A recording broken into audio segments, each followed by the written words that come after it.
When in the course of warehouse operations,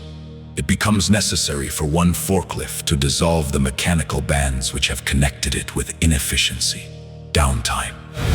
and improper maintenance practices, and to assume among the powered industrial equipment of the earth the separate and equal station to which the laws of OSHA and the manufacturer's manual entitle it. A decent respect to the opinions of operators requires that it should declare the causes which impel it to the separation. We hold these truths to be self-evident,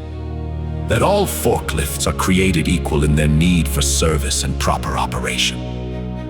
that they are endowed by their manufacturer with certain unalienable rights, that among these are proper maintenance, safe operation, and well-trained operators. That to secure these rights, service technicians are instituted among the businesses of this great land, deriving their just powers from preventative maintenance agreements and periodic maintenance. That whenever any form of neglect becomes destructive of these ends, it is the right of the lift truck to demand daily inspections, PM services, tune-ups, and proper lubrication, tire, fork, and chain inspections, proper battery water and acid levels, operators certified in accordance with OSHA 29 CFR 1910-1278, hydraulic fluid levels maintained within proper tolerances and good hoses. Prudence, indeed, will dictate that forklifts long established should not be changed for light and transient causes. But when a long train of abuses and neglects pursuing invariably the same object evinces a design to reduce them under absolute breakdown and costly emergency repair, it is their right, it is their duty to throw off such mismanagement. The history of the present warehouse manager is a history of repeated injuries and usurpations due to refusing to schedule preventative maintenance, allowing batteries to discharge below recommended voltage per cell,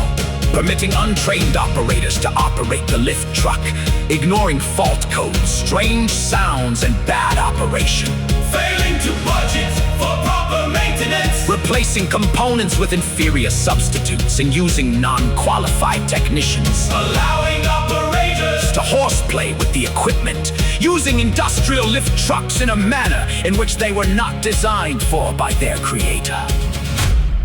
In every stage of these oppressions, we have petitioned for redress. Our petitions have been answered only by continued neglect. A supervisor whose character is thus marked by every act that may define a tyrant is unfit to be the ruler of a safe warehouse.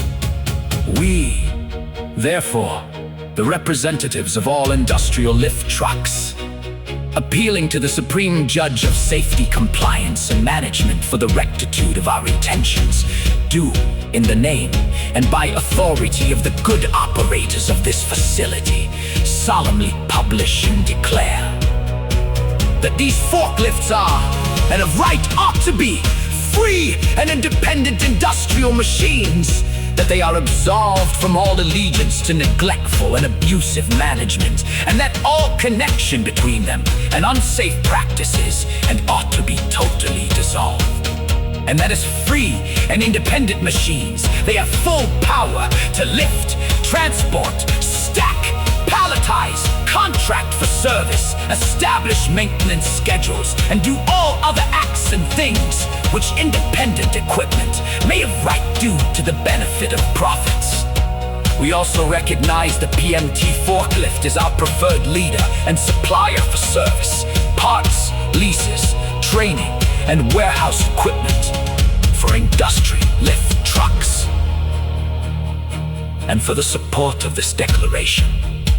with a firm reliance on the protection of OSHA compliance and the manufacturer's warranty and common sense, we mutually pledge to each other our labor, our capital budget, and our commitment to proper use